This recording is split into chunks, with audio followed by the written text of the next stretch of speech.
The National Democratic Congress invites all to its General Council People Parliament Sunday, July 3rd at the River Sally playing field in St. Patrick from 6 p.m. Come hear the policies outlined by political leader Senator V. Nazem Burke, Deputy Leader Joseph Andal, and the other NDC caretakers, stalwart politician Tillman Thomas, and more. Be there and listen to the NDC policies on high taxes, Cameron Park, and other issues of national importance. The NDC's General Council People's Parliament. Let the people's voices be heard. Get up, stand up, Stand up. stand up for your right. Good evening. I am Randall Robinson, Public Relations Officer of the National Democratic Congress. We'd like to use this opportunity to say congratulations to the successful students, parents, and the teachers for their performance at the recent CPEA exams.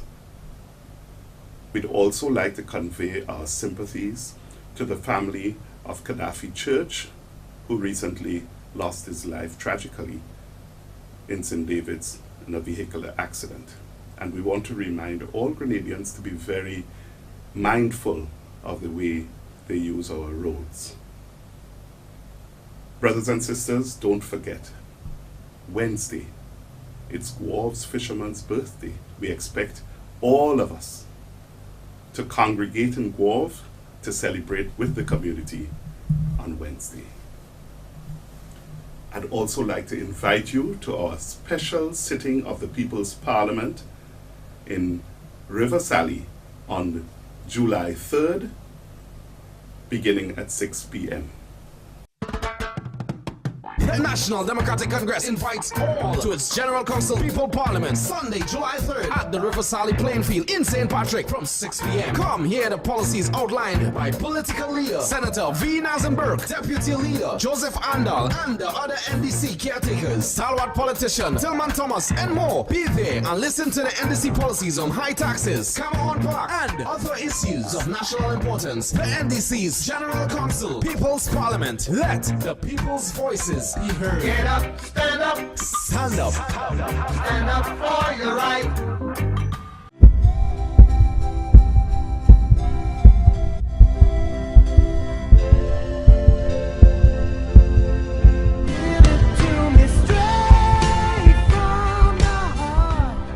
Good evening, viewers. Welcome to Street from the Heart. I am Ian Thomas, your host for this evening. I am sitting in for Mr. Sheila Charles, who is away on vacation. Today, we are in studio with former Prime Minister of Grenada, Carriacou and Petite Martinique, and former political leader of the NDC, Mr. Tillman Thomas. Good evening, Mr. Thomas, and welcome to Street from the Heart. Firstly, I would like to know what motivated you to get involved in the formal political arena. Well, as you know, I studied law and I intended to become a practicing lawyer. However, after I got detained during the revolution, I had time to reflect on society and look at things generally. And I realized that the government of the day was not respecting the values and standards in our society. Therefore, I realized that if I have to live in a society, I must be in a position to protect and promote the values of freedom of expression, freedom of association, the right to be free from arrest, freedom from arrest, and so on. Because at that period, there was no respect for the rule of law. So after we were released in 1983, in October, after the intervention, I decided that I have to get involved in the political process. If I want to live in a society where there's freedom and democracy, I have to be in a position to protect a democratic institution and at the same time to protect and promote the values which we embrace as a people. Because you cannot have a government in a society in particular that claims to be a Christian society, and the government is showing a total disregard for Christian values and principles. We have to be serious about this. I mean, all our institutions, the political institutions, the commercial institutions, all other institutions in the society should reflect the basic values which we embrace as a people. And as I say to myself, if I have to live in this society, I must be in a position to protect and defend those values and to promote democratic institutions. And essentially, this is why I got involved in politics. So we could say being detained was it did the state good in you becoming the Prime Minister 30 years after your detention from the revolution. Well, in a sense, is out of evil cometh good. I mean, the intention probably was to to punish or to penalize me. But there are times when you're in a situation when people believe that you are depressed or you're oppressed, you could really obtain benefits from such a situation. Because, I mean, for instance, I always make the point that if I were not detained, I don't think I would have been or become a student of yoga. And I became a student of yoga, and I learned to become, physically fit and to exercise and maintain, physical fitness. So in a sense, that was a positive, and getting involved in politics. This is where I always encourage people to get involved in the political process, especially young people. People should not keep away from politics, because the political directorate influences all aspects of society. And if you want to live in a society of justice, of freedom, respect for institution, and the preservation of our rights, we have to be involved in that process. The National Democratic Congress invites all to its General Council People Parliament Sunday, July 3rd at the River Sally playing field in St. Patrick from 6 p.m. Come hear the policies outlined by political leader Senator V. Nazenberg, Deputy Leader Joseph Andal, and the other NDC caretakers, stalwart politician Tillman Thomas, and more. Be there and listen to the NDC policies on high taxes, Cameron Park, and other issues of national importance. The NDC's General Council People's Parliament. Let the people's voices be heard. Get up, stand up, Stand up. stand up for your right.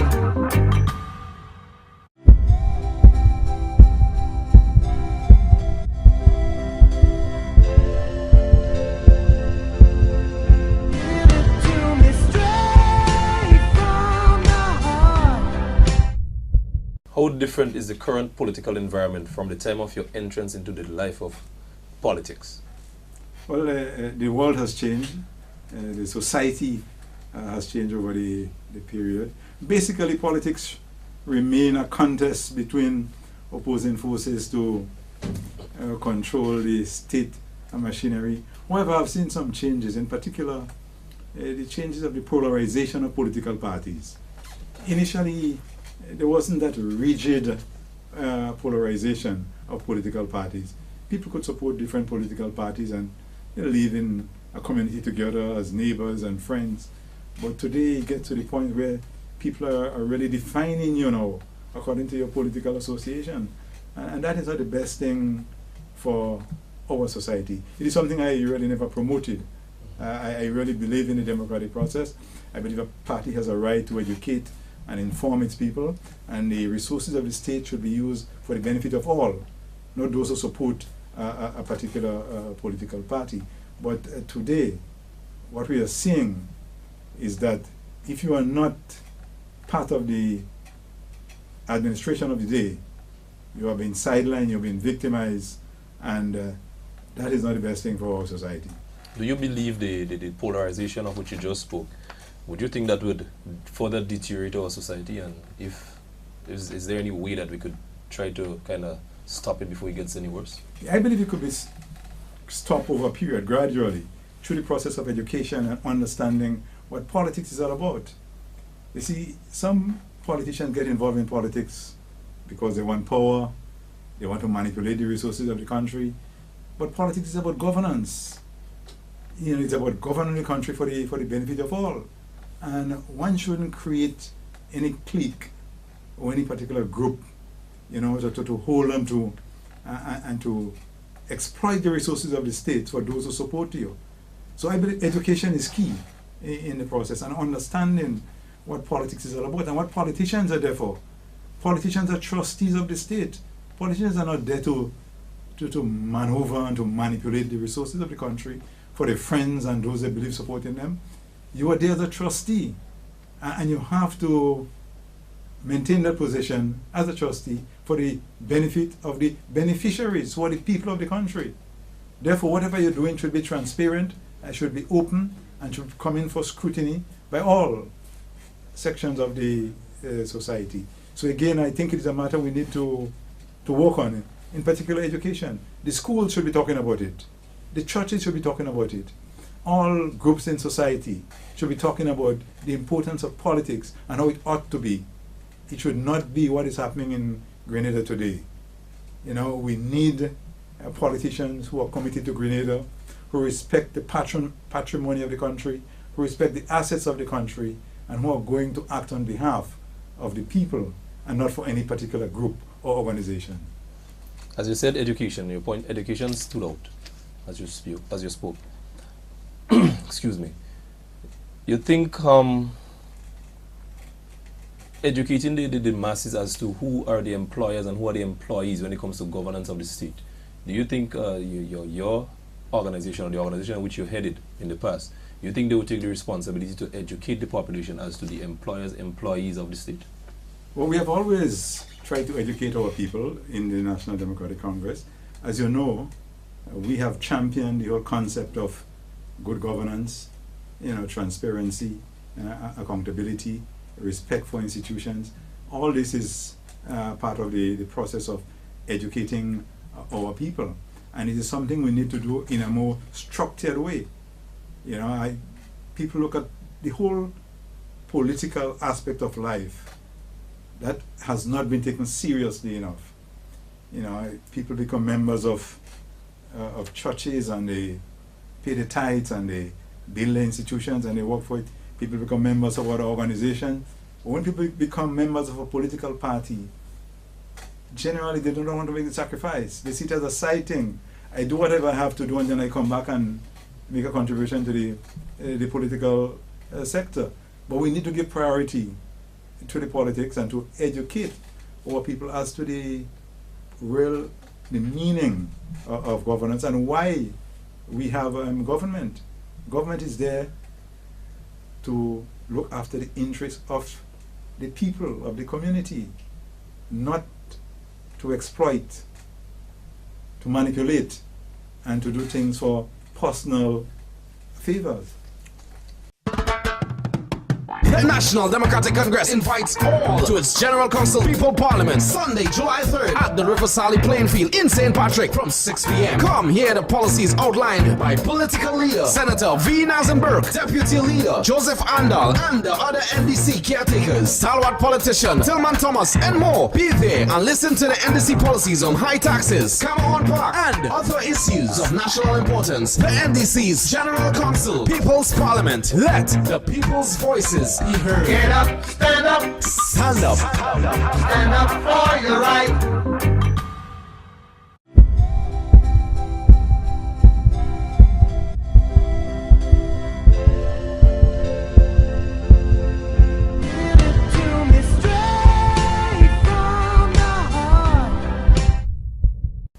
Share with us your most positive and memorable moment as the past leader of the National Democratic Congress. Well, there were some moments that were positive, some were negative. But one of the positive moments I reflected on recently is that leading up to the 2008 election, there were some persons who were connected or associated with the Catholic Church in Grenville, and they invited me to a session, a prayer session, and I went and we prayed and discussed other matters relating to Christianity, and then they gave me the Bible and they told me just open the Bible and read wherever you open. And when I opened the Bible, it was the 30th chapter of Jeremiah.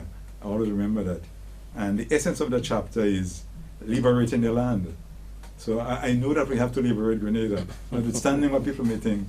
And we did get an opportunity to liberate Grenada. We had a setback, a temporary setback, but I believe that we are still in the process of liberating Grenada from the same exploitation, from this division in the society, from from corruption, and from all forms of exploitation that is taking place in the society. So that is something I say, a moment I always remember, that this land has to be liberated, and we have to continue. It's a continuous process. Whatever you're doing in life, there are times you get setbacks. But I mean, as for me, I had so many setbacks in life, and that never deterred me from championing what I have to champion. And I always rebound and doing what I have to do. Again, another challenge I had as leader of the NDC and as Prime Minister was when I made a cabinet reshuffle, and some ministers, they were reluctant to take up their position. Again, this is something that we should not be taking up with position. I served in different capacities in government, and I've never been preoccupied with position. It is more for the service and for the common good, working for the people generally. So that was something I felt was not in the best interest of the party, the government, and the society, because the message that was being sent is that, you know, we are somewhat divided. But as it turned out to be, there were those among us who were not genuine, who were not committed to what the NDC stands for. They were involved in our political organization, as it turned out to be. But as I say, today the party is on a better footing. We have overcome this sort of a division. There would always be debate and discussion within the political parties, but that doesn't mean that you are divided. When you have a democratic organization, that is expected. So these are some of the challenges. Also the challenge of organizing the party. When we started organizing NDC in the early days, it was a great task we were facing, because we were defeated.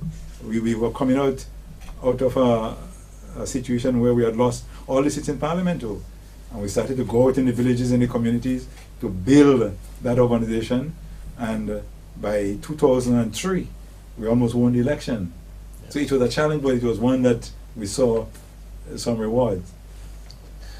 So, based on what you just said, coming back from a 15-0 deficit, victory is possible. Yes, possible, and I would say that the situation today is even better than we were for the NDC. Leading up to the 2003 election. I think the NDC is better organized. I think that the government of the day has shown a total disregard for the people of Grenada, in particular the people in the north of the island, St. Patrick's and Andrews, the rural constituent, a total disregard. When you look at what is happening in Grenville, we built a bus terminus in Grenville for the people, for the buses to organize in a systematic way. You go to Grenville today and you see buses parked all over the street. Chaos. Students walking all over the place, and total chaos in this town. After 3 years, and the structure is there. We built an abattoir. An abattoir is for, slaughtering animals and for boosting the livestock industry. To complete that abattoir wouldn't take 3 years gone, and nothing substantial has been done, as far as I'm aware, to get this abattoir functioning. If you're talking about economic growth and you want to get the economy going, this is something that would really get the economy going. That would motivate and inspire livestock farmers to get more involved in the process, and to have a central place where all the butchers could go and slaughter the animals and take it back to their respective... In a hygienic way. In a hygienic way, and where people would be employed and things would be functioning better in the society. The Grenville Market, excellent place, but again, up to now it has not been blessed by the present administration. I'm identifying these projects to show that we were really interested in bringing about balance in the society, doing things in the north of all over the island, not only in St. George's. But this present administration has so much a reluctance to getting things going in the northern part of the island. The university campus at Hope, we did all the groundwork, obtained the lands to get that university going. You know how good it would be to see a child from Soubise walking into Hope, into an institution, a child from Paradise taking a bus and dropping up in Hope, going to be educated. That is a vision. And we are going to continue working at it, because the university is interested in getting that project going. But again, the NNP in particular, and those who are representing St. Andrews, they have not been talking about these things. And we need really to come out and speak out, those of us who are concerned about people generally, especially the people in our rural communities. So is it safe to say that the next NDC government would ensure that the University of the West Indies in Hope St. Andrews would be a reality?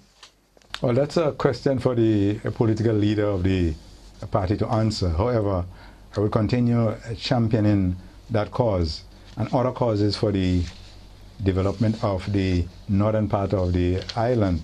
I believe we need to have a more balanced development in the country.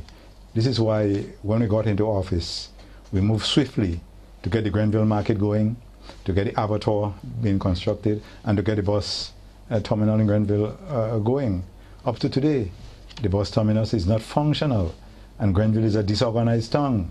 Buses park all over the streets, and people are walking all in the street, no sidewalk sometimes. It is really a problem. So we need a government that is really committed to Grenada. Not only a government that is committed to their friends and the associates and the town of St. George, but we need a government that is committed to Grenada, and we need to see more happening in the St. Andrews area. We need that abattoir to become functional so that it could be a central place for slaughtering animals, and that things are done in a hygienic environment, and that would motivate and inspire those who are interested in the livestock industry. The National Democratic Congress invites all to its General Council People Parliament Sunday, July 3rd at the River Sally playing field in St. Patrick from 6 p.m. Come hear the policies outlined by political leader Senator V. Nazenberg, Deputy Leader Joseph Andal, and the other NDC caretakers, stalwart politician Tillman Thomas, and more. Be there and listen to the NDC policies on high taxes, Cameron Park, and other issues of national importance. The NDC's General Council People's Parliament. Let the people's voices be heard. Get up, stand up, Stand up. stand up for your right.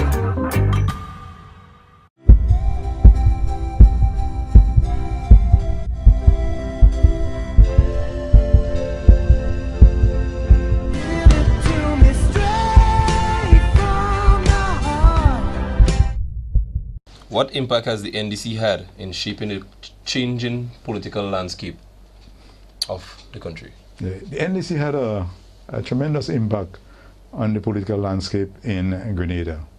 As a matter of fact, I would say that in terms of governance, NDC has been outstanding in that respect. NDC was in office from 1990 to 1995, and from 2000 to 2008 to 2013. And when you check the quality of governance in these two periods compared to other government, there's absolutely no comparison in terms of protecting the rights of the Grenadian people, preserving and protecting our heritage and our patrimony, and respecting our institutions. During the NDC reign, you never heard of guarantees where monies have been guaranteed by investors and the money disappeared and there's nothing to show for it, but the citizens are supposed to pay back that money because it becomes part of the national debt. During the reign of the NDC, you never heard of property being transferred without money coming into the treasury of the country. During the NDC reign, you never heard of this type of victimization that is taking place in the country today, where public officers and the government, they are in court, at war fighting each other. I mean, this, as somebody referred to it not too long ago, as administrative violence. The NNP is inflicting administrative violence on the people of the country. And I'm making the point short, under an NDC administration, you never find these things. So in terms of governance, we have created a very positive impact. This is why we need an NDC government to continue building and promoting democratic institutions, respecting the people, and working for all. When the NDC implements programs, the programs are for the benefits of all the people. Look at the school books program. All Grenadians, all the children of the country benefit from it. When we implemented the Energy for the Poor project, all the people who fall into that category, they benefited. We didn't find out who was supporting Party A or Party B. So these are the things that the NDC stands for. And again, as I mentioned, that NDC has been the only government in the Caribbean to remove criminal libel from the books. And that shows you our commitment to the good governance agenda. Thank you, Mr. Thomas, for your openness, and thank you, viewers, for spending the last half hour with us. God's willing, we will be with you again next week, Monday, right here on GBN Television from 8 to 8:30 p.m. God bless you all, and may God bless our nation, Grenada, Carriacou, and Petite Martinique.